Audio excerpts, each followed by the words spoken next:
country home you've stayed at, Miss Worsley? Yes, Lady Caroline. You have no country homes in America. What we call country. We have the largest country in the world, Lady Caroline. Some of our states are bigger than England and France combined. You must find it very drafty. Well, you couldn't have come to a more charming place than this, except the house is excessively damp, and dear Lady Hunstanton is sometimes a little lax about the people she invites down. Lord Illingworth is a man of high distinction, but Mrs. Allonby is hardly a suitable person. I dislike Mrs. Allonby. Well, Mrs. Allonby is very well born. It is said she ran away twice before she married, but I don't believe she ran away more than once.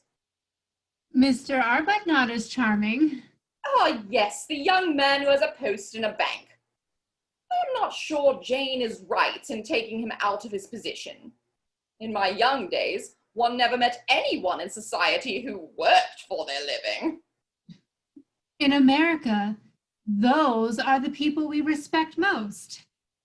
Mr. Arbuthnot is so sincere. It is not customary in England for a young lady to speak with such enthusiasm about any member of the opposite sex. Do you allow no friendship to exist between a man and a woman?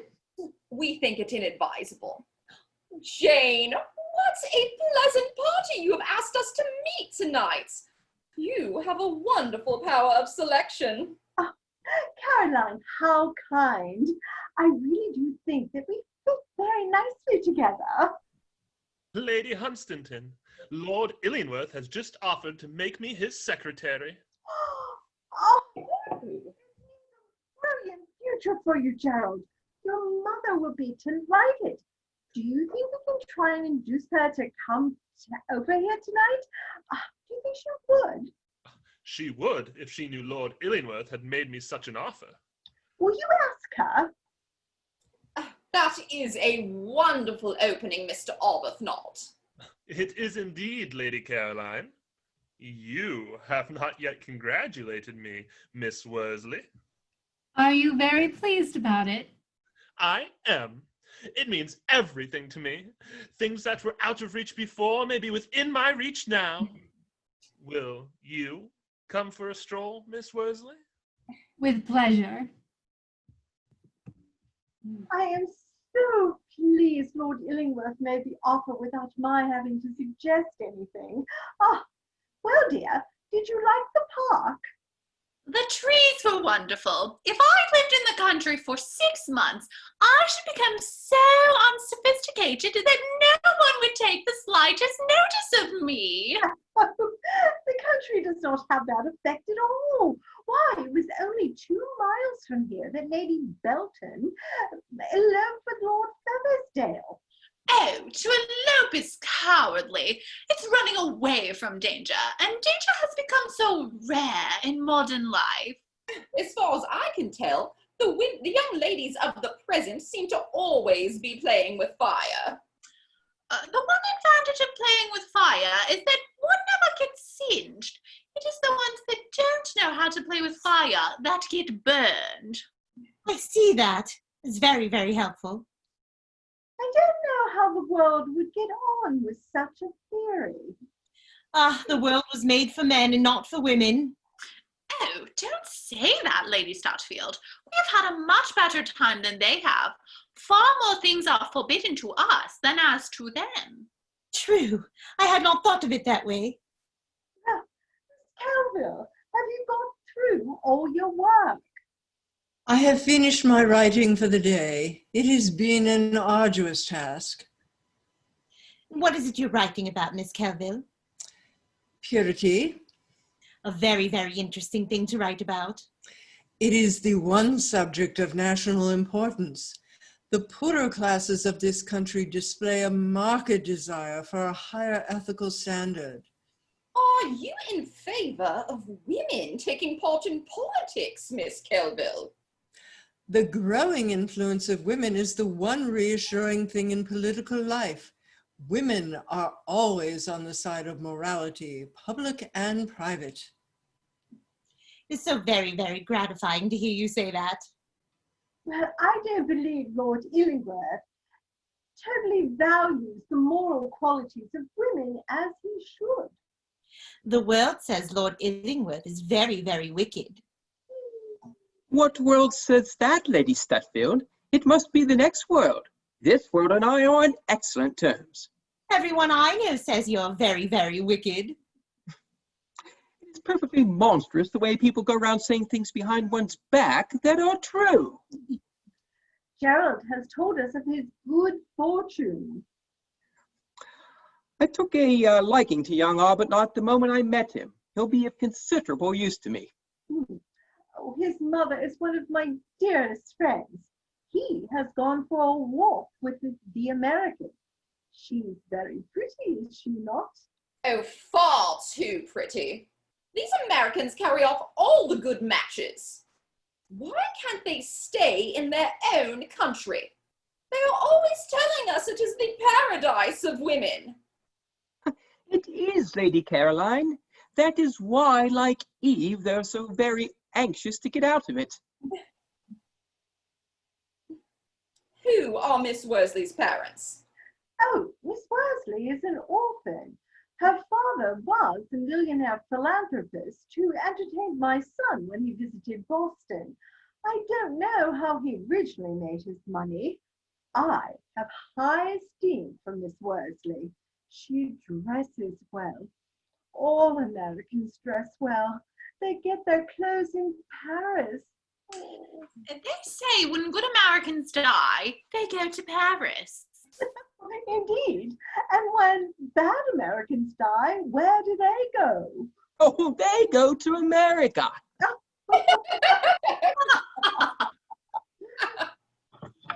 I'm afraid you don't appreciate America, Lord Illingworth. It is a very remarkable country, considering its youth. The youth of America is their oldest tradition. It's been going on now for 300 years. There is undoubtedly a great deal of corruption, as well as Russian interference in American politics. Oh, politics are in a sad way everywhere. Lord Illingworth, you don't really think that the uneducated should hold the vote? I think they're the only people who should. Do you take no side in modern politics, Lord Illingworth? Taking sides is the beginning of sincerity, and earnestness follows shortly afterward. The human being becomes a bore. I have always had great sympathy with the sufferings of the poor. That is the special vice of the age.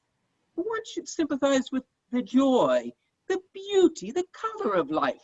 The less said about life's sores, the better. I am not in favor of amusements for the poor. Blankets and coals will suffice. Health is what we want in modern life. You are quite right, Lady Caroline. I am usually right. Silliest word in our language. One knows the popular idea of health. The English country gentleman galloping after a fox. The unspeakable in full pursuit of the uneatable. Lord Illingworth, do you regard the House of Lords a better institution than the House of Commons? Better institution. We in the House of Lords are never in touch with public opinion. That makes us a civilized party. Are you serious in putting forward such a view? Oh, quite serious.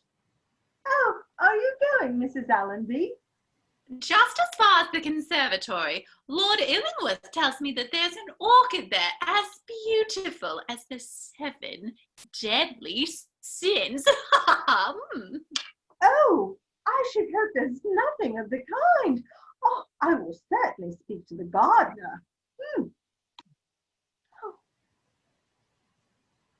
Remarkable type, Mrs. Allenby. Yes, she lets her clever tongue get away with her sometimes. No, you believe good of everyone, Jane. Do you really, really think, Lady Caroline, one should believe evil of everyone? No, I think it is much safer to do so, until people are found out to be good. Lord Illingworth is a brilliant man, but he seems to lack faith in the nobility and purity of life. He gives the impression of a man who does not appreciate the beauty of our English home life. There is nothing like the beauty of home life, is there? It is the mainstay of our moral system in England. I'm afraid, too, Lord Illingworth regards woman simply as a toy. Woman is the intellectual helpmeet of man in public and private life. I'm so very, very glad to hear you say that. Oh, look, a note from Mrs. Arbuthnot. She won't dine, but she will come in the evening. Oh, writes a beautiful hand. So strong, so firm.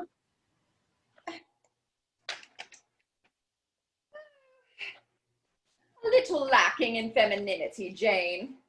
Femininity is the quality I admire most in women. She is very feminine, Caroline. Shall we all go in to tea? 20 years of romance. Is there such a thing? Not in our day. Nothing spoils a romance so much as a sense of humor in the woman. Or want of it in a man? Charming fellow, Gerald Arbuthnot. Oh, but I can't stand the American. She told me her age yesterday. It was most annoying. One should never trust a woman who tells her real age. A woman who would tell one that would tell one anything. She's a Puritan besides. I don't believe in Puritan women. I don't think there's a woman in the world who would not be flattered if you made love to her.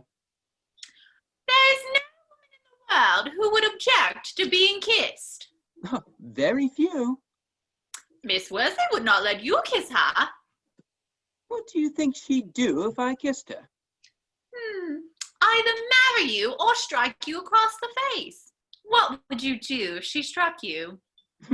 Fall in love with her, probably. Well, then it is lucky you are not going to kiss her. Is that a challenge? It is an arrow shot into the air. I always succeed in whatever I try.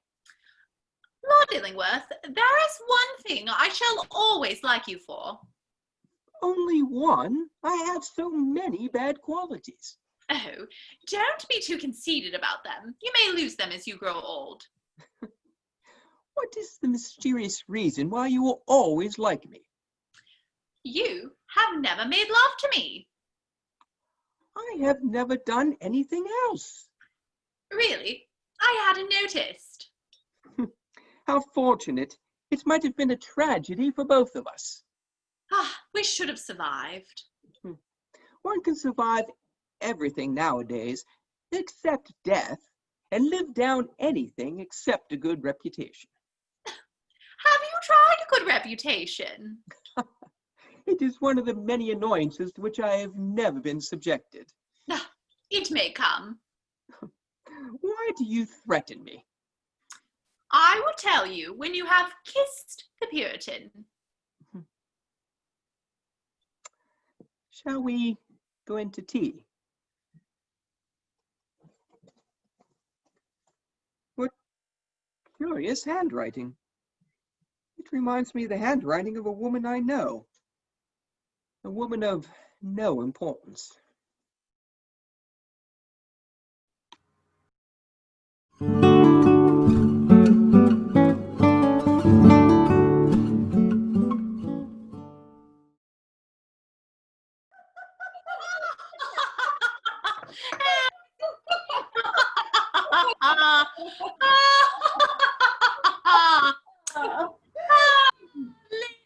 Ladies, what a comfort it is to have gotten rid of the men for a little.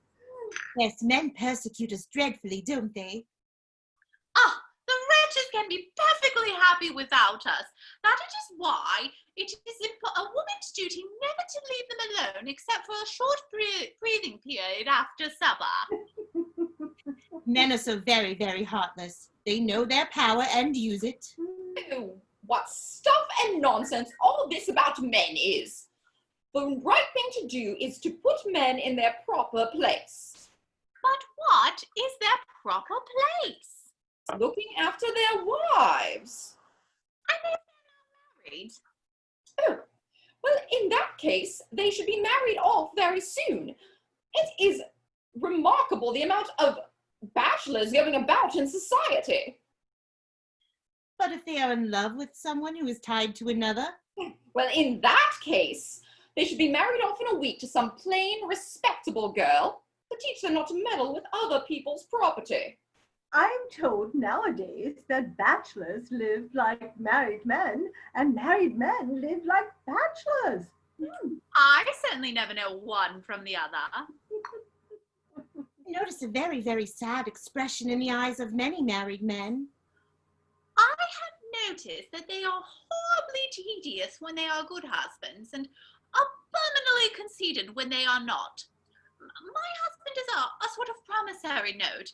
I'm tired of meeting him.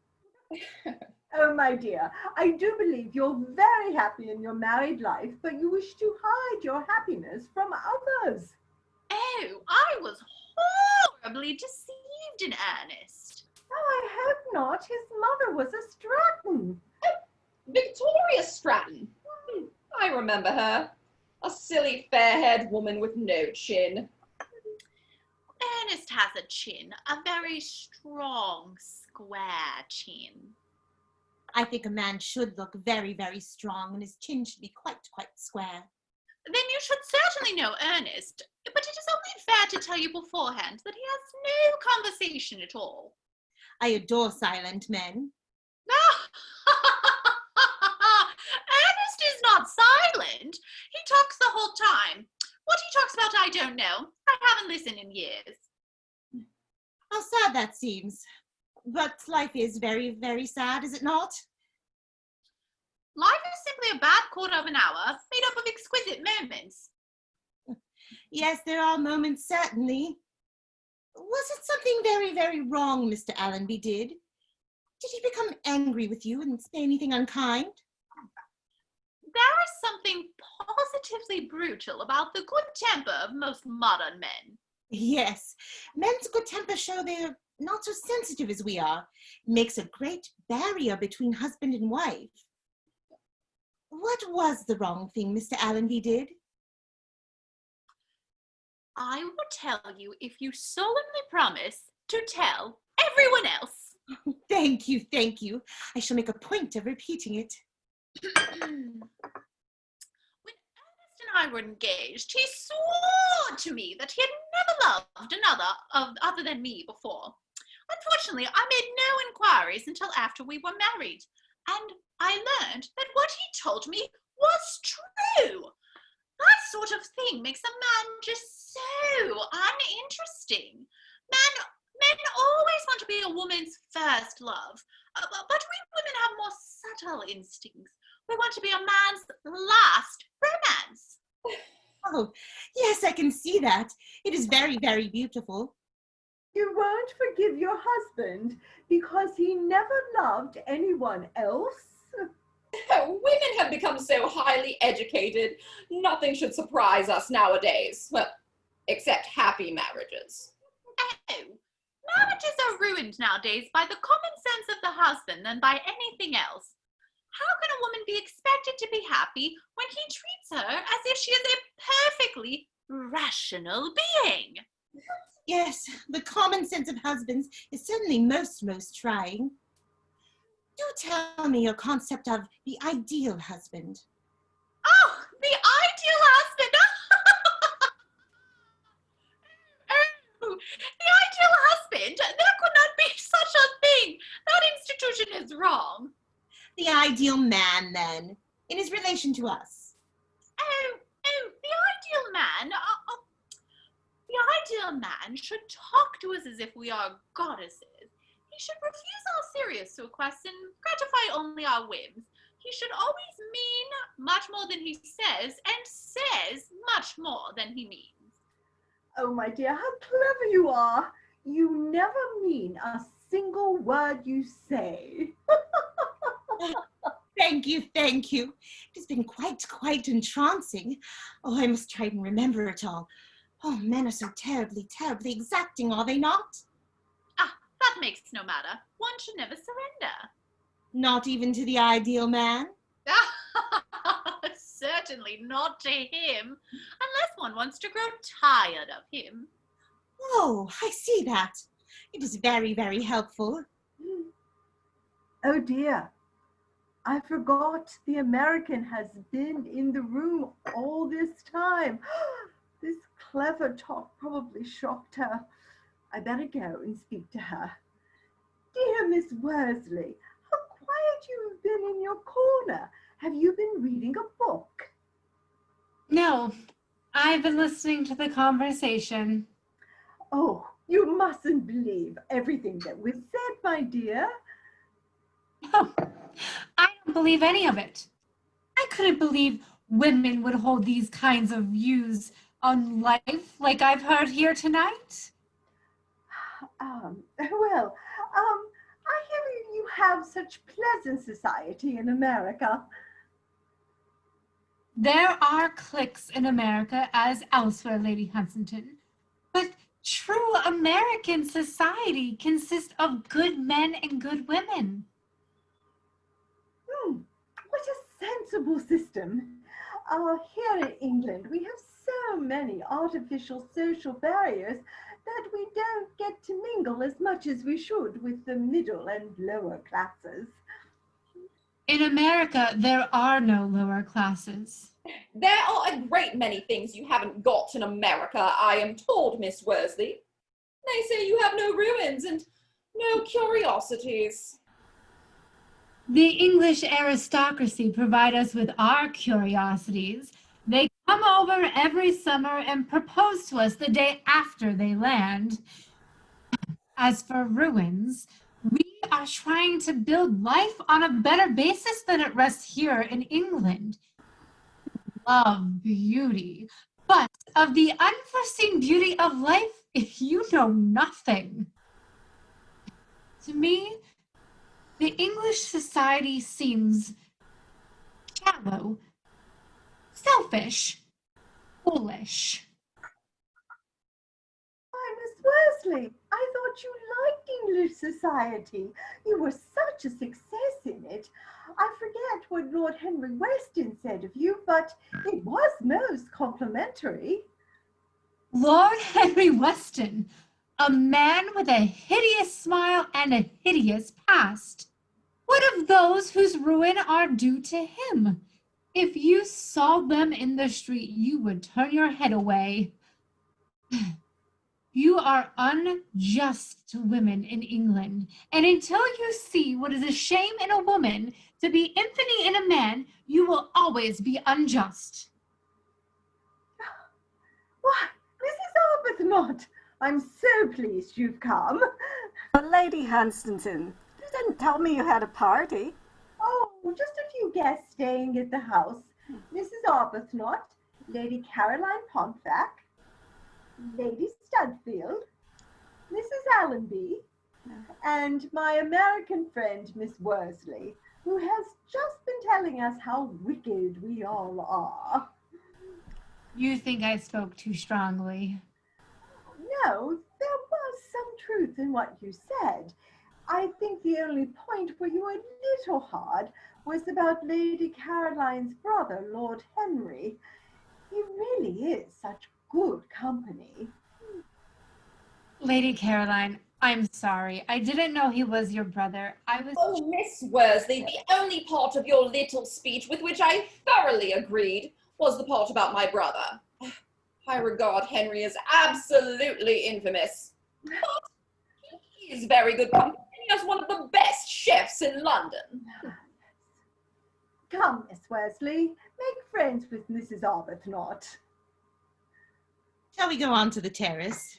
Oh, anything to get away. We're going to look at the stars, Lady Huntington. You will see a great many. Bye. We shall all miss Gerald so much. Has Lord Illingworth really offered to make Gerald his secretary? Oh, yes, he has the highest opinion of your boy. You don't know Lord Illingworth, I believe. I'm afraid I don't. I once heard of an old Lord Illingworth who used to live in Yorkshire. Oh, that was the last Earl. This Lord Illingworth only came into the title about 4 years ago. I often regret that Lady Cecilia did not live long enough to see it. Lord Illingworth's mother was the daughter of the Duchess of Jerningham. She married Thomas Hertford. I knew them and both their sons, Arthur and George. The eldest son succeeded? Oh no, he was killed on the hunting field. George came in for everything. I always tell him that no younger son has had such good luck. Lady Hunstanton, I want to speak to Gerald. Oh, I will get a servant to fetch him.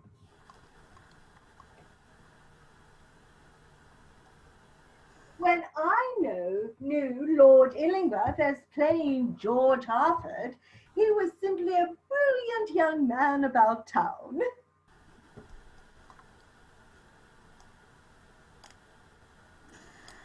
Gerald, I don't feel well. See me home. Certainly. But first, you must know Lord Illingworth. Lord Illingworth, my mother. There can be nothing in common between you and my son, Lord Illingworth. How can you say so? Of course, Lord Illingworth is awfully clever. He knows more about life than anyone I have ever met. Don't let your charming mother make any difficulties, Gerald. The thing is quite settled. Shall we all move into the music room? Miss Worsley is going to play. You'll come, Mrs. Arbuthnot, won't you? Do speak to my mother, Lord Illingworth, before you go into the music room. She seems to think you don't mean what you said to me. Lady Hunstanton, we will join you later. Of course, but don't keep Mrs. Arbuthnot too long.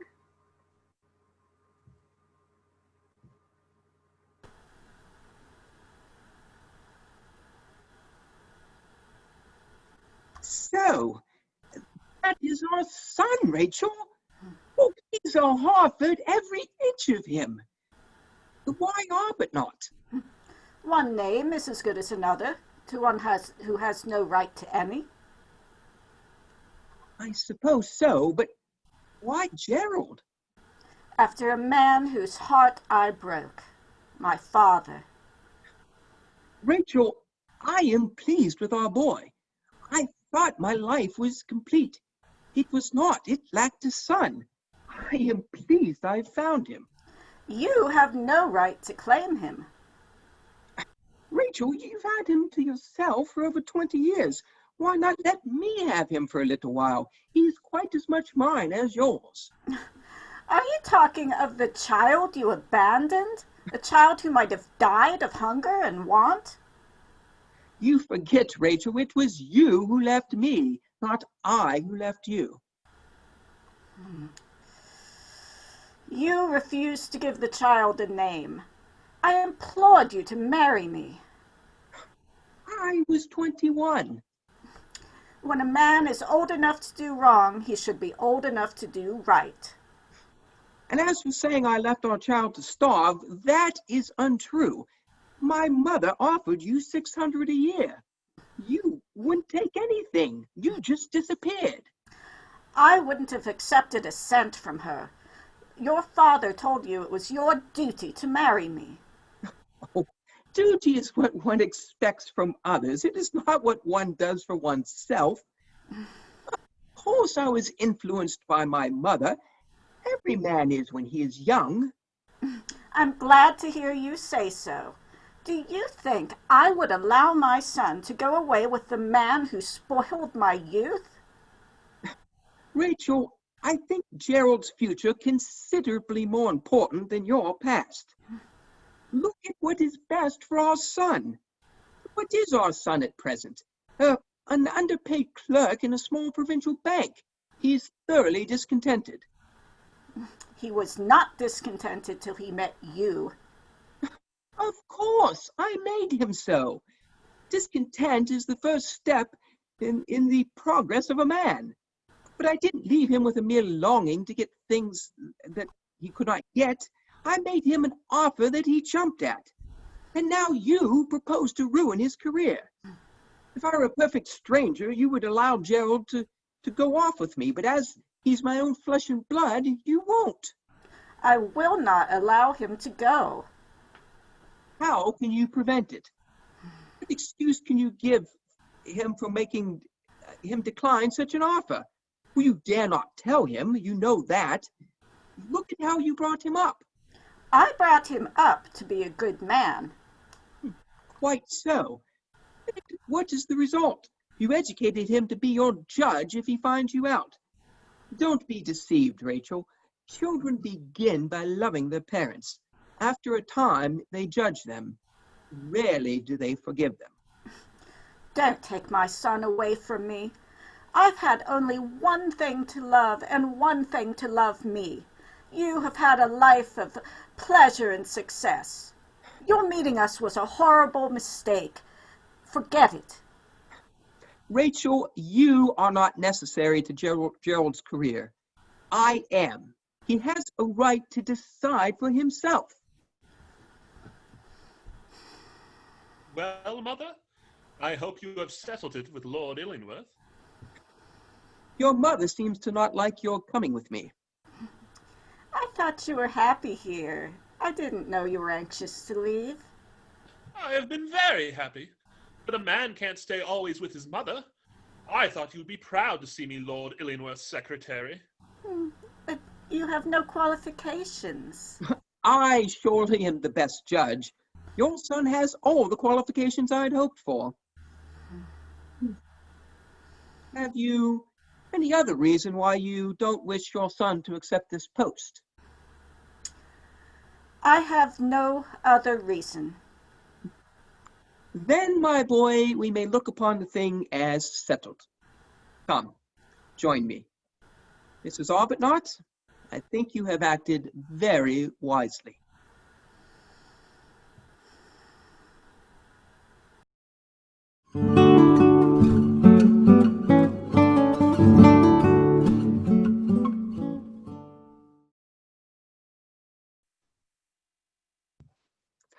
Sensible woman, your mother. I knew she'd come around in the end.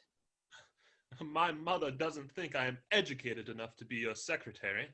I was fearfully idle when I was at school, and I couldn't pass an examination now to save my life. Examinations are of no value whatsoever. If a man is a gentleman, he knows quite enough. But I am so ignorant of the world. You've got on your side the most wonderful thing in the world, youth. Oh, to win back my youth, there's not a thing in the world I wouldn't do, except take up exercise, get up early, or become a useful member of the community. But you don't call yourself old. I am old enough to be your father. He died years ago. My mother never talks about my father. I sometimes think she married beneath her. Really? You've missed not having a father? No, my mother has been very good to me. I am sure of that. Still, most women don't realize that a son has ambitions, a desire to see life. Well, you couldn't be expected to spend your entire life in Rockley, now could you? Oh, no. That would be dreadful. Your mother is a good woman, but good women have such limited views of life. They are interested in things we don't care much about. She is not modern, and to be modern is the only thing worth being nowadays. Well, you want to be modern, don't you? You want to know life as it really is? Well, a man who could dominate a London dinner table could dominate the world. I should like to wear nice things, but I have been told a man shouldn't care too much about his clothes. Gerald, you should learn to tie your tie better. A well-tied tie is the first serious step in life. I might be able to learn how to tie a tie, Lord Illingworth, but I should never learn to talk as you do. Oh, talk to every woman as if you loved her, and talk to every man as if he bored you. By the end of your first season, you'll have the reputation of possessing the most perfect social tact. It is very difficult to get into society, isn't it? To get into the best society, one either has to feed people, to amuse people, or to shock people. I suppose society is wonderfully delightful. To be in it is merely a bore. To be out of it, a tragedy. Society is a necessary thing. Women rule society. If you've not got women on your side, you are quite over. It is very difficult to understand women, is it not? You should never try to understand them. If you want to know what a woman really means, look at her, don't listen to her.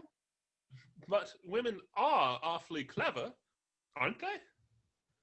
Women represent the triumph of matter over mind, just as men represent the triumph of mind over morals. You have never been married, have you?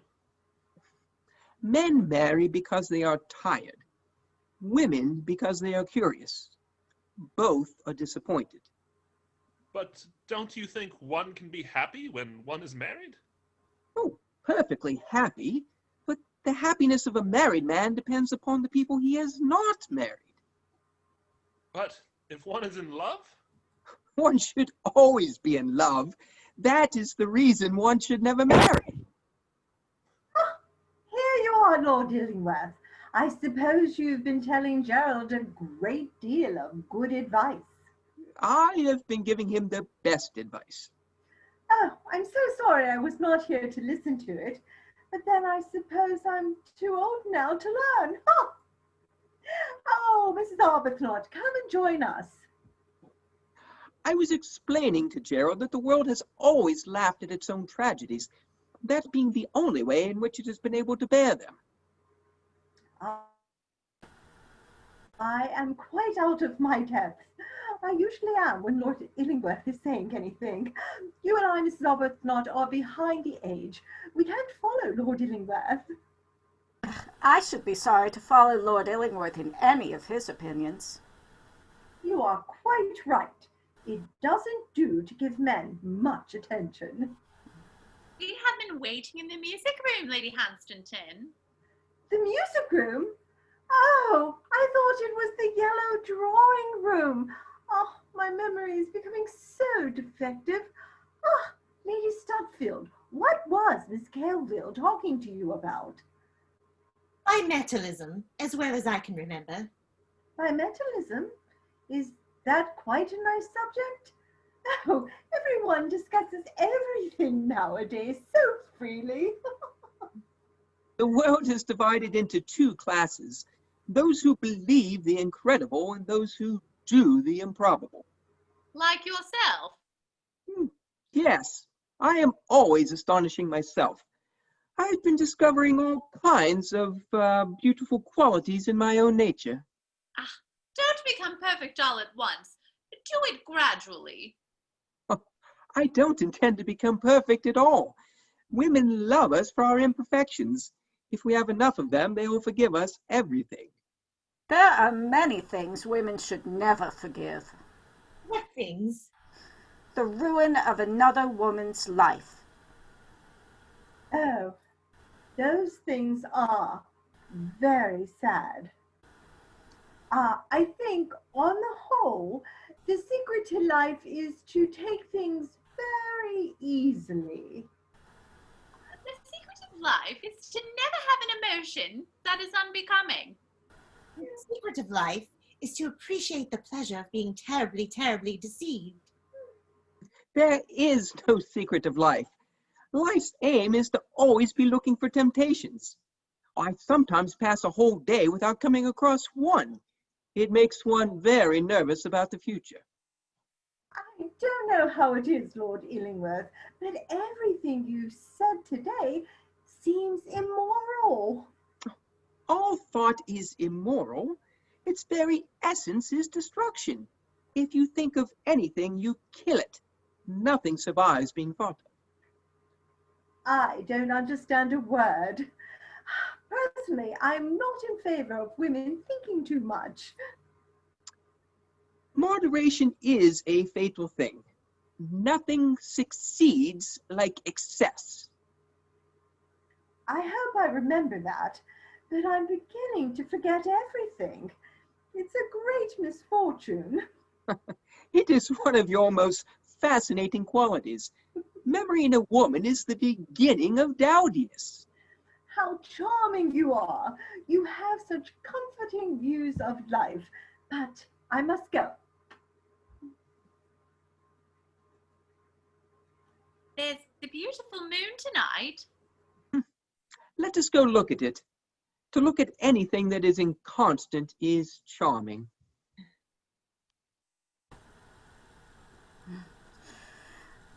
Gerald, it is late. Let us go. Let us wait a little longer.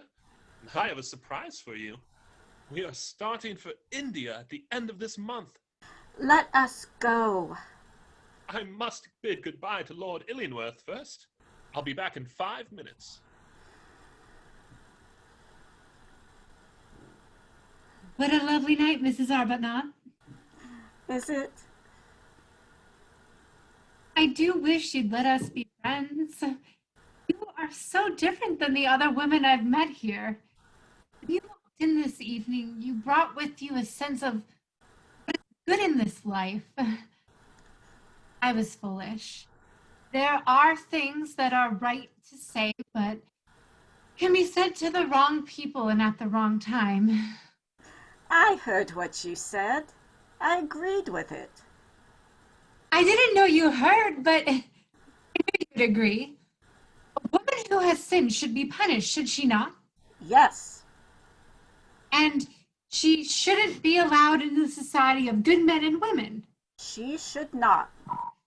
And the man should be punished in the same way. In the same way.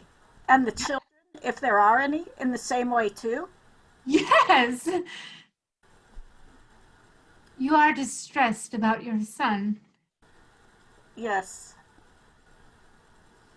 If you asked him to, he would stay, would he not? He has set his heart on leaving.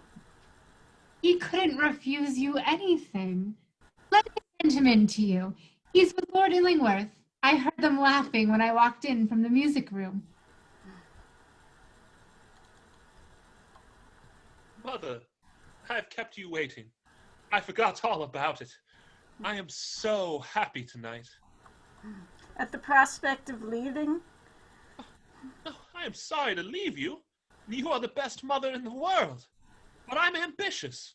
I want a career, and Lord Illingworth is going to help me. Gerald, don't go away with Lord Illingworth. Mother, an hour and a half ago you agreed to the whole thing. Now you make objections? You don't suppose men like Lord Illingworth are to be found every day, do you? It is very strange when I have had such a wonderful piece of good luck, the one person to put difficulties in my way should be my mother.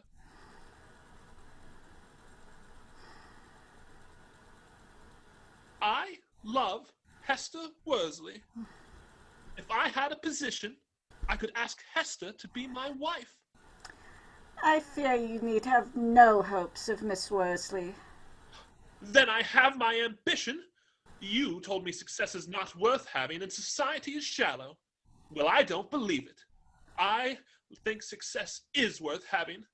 I would give anything to be just like Lord Illingworth. I would sooner see you dead. What is your objection to Lord Illingworth? He is a bad man. You think him bad because he doesn't believe the same things you do? Men and women are different.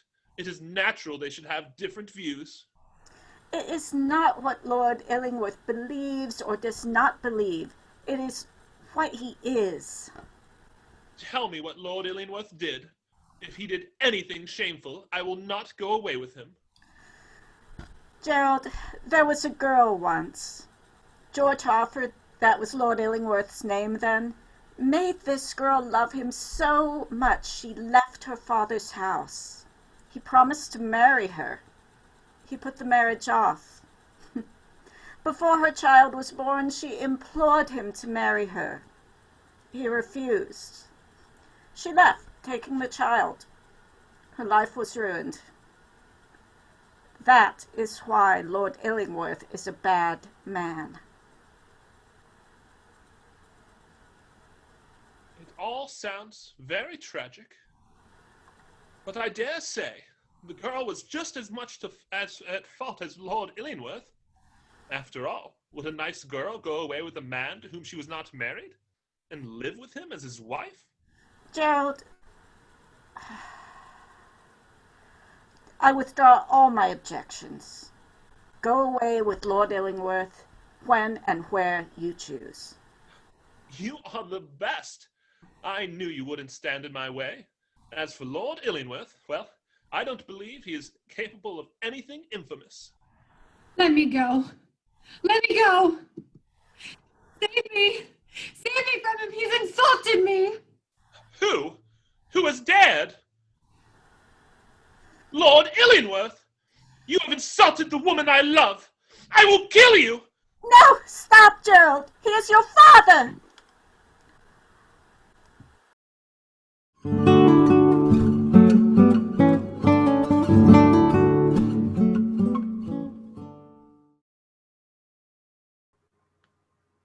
What name can I sign? I who have no right to any name.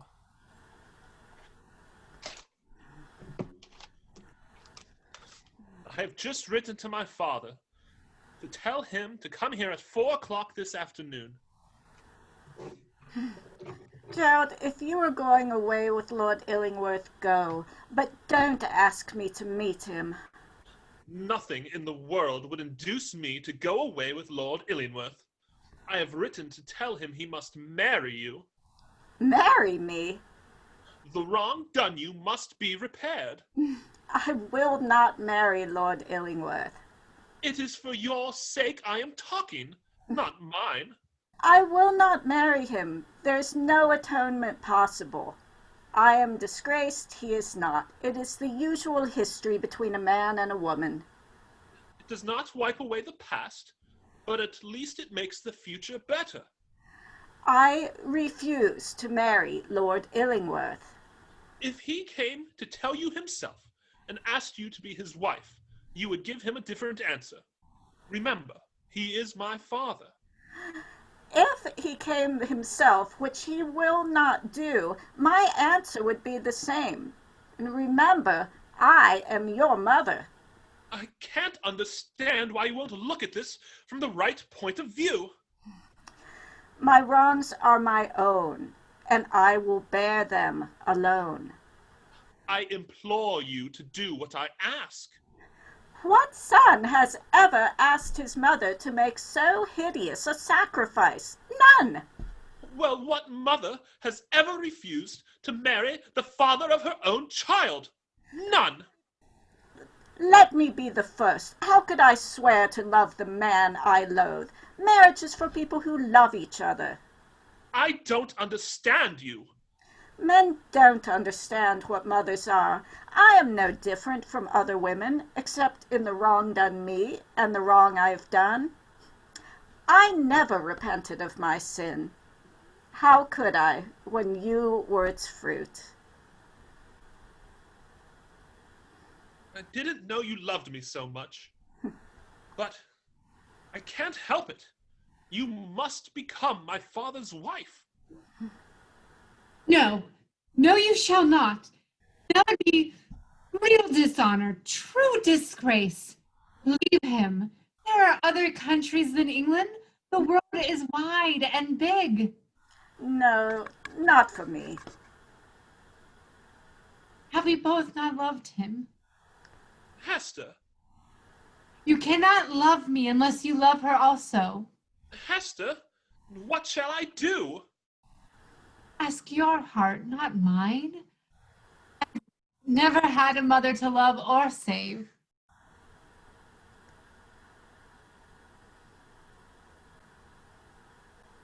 Mother? Forgive me. Has he found another love? I have loved him always. But we are very poor. Who, being loved, is poor? I hate my riches. Let him share them with me. Gerald, I cannot give you a father, but I have brought you a wife. And when you go away with her, think of me sometimes. You don't think of leaving us? For a little, and then, if you like, near you always. Come with us to the garden. Later.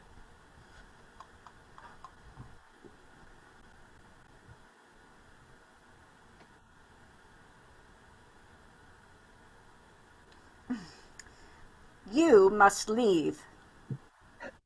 Rachel, Gerald knows everything, so some arrangement must be come to that will suit the three of us. My son may come in at any moment.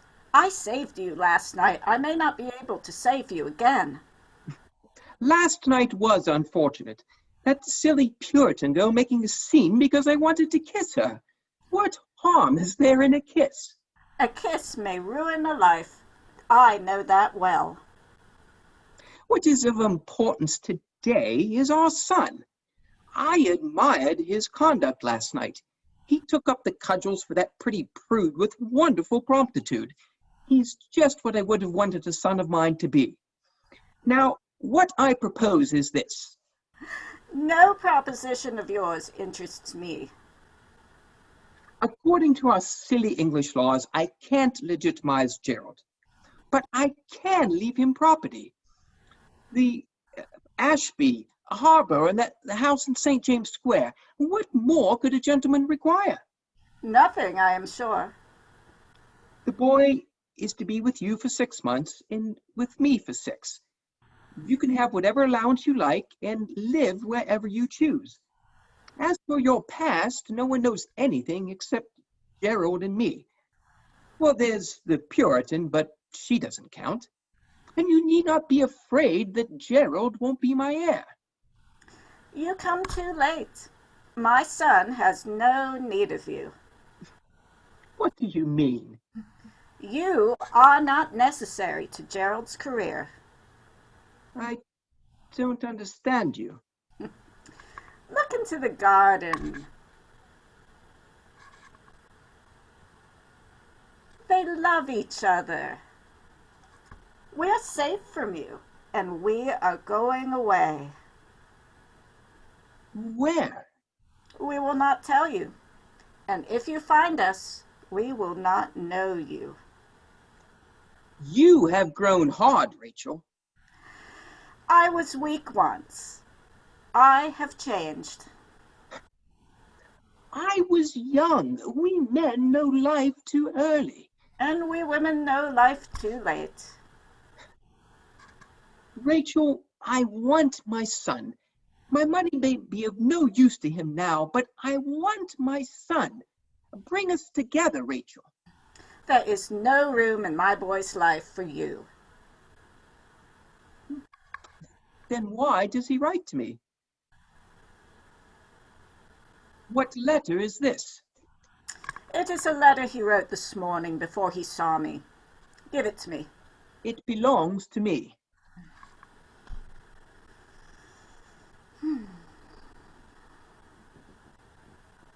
You know what is in this letter. Yes. I don't admit it is any duty of mine to marry. But to get my son back, I am prepared to marry you, Rachel, and to treat you with the deference and respect due my wife. I give you my word of honor. You made that promise to me once before and broke it. I decline to marry you. Are you serious? Yes. Tell me your reasons. I have explained them to my son. I suppose they are intensely sentimental. You women live by your emotions. We women live by our emotions and our passions. I have 2 passions. my love for my son, my hate of you. What sort of love is that needs to have hate as its brother? All love is a tragedy. I once loved you.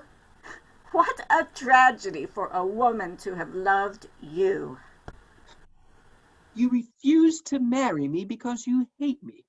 Yes. And does my son hate me as you do? No, he merely despises you. Don't be deceived, George. Children start out by loving their parents. After a time, they judge them, but rarely, if ever, do they forgive them.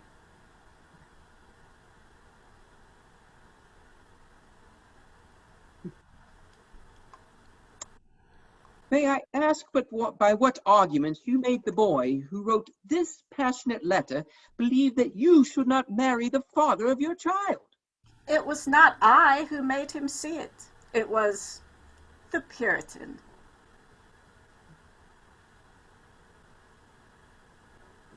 There is not much then for me to do here, Rachel. Nothing. It is goodbye. Forever, I hope. How curious. At this moment, you look exactly the way you did as you left me 20 years ago. Rachel, no woman ever loved me as you did.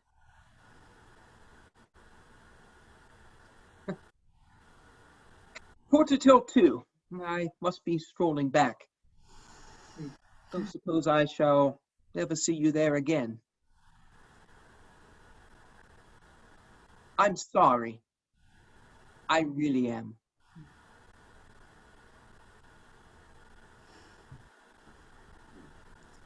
We have come to fetch you.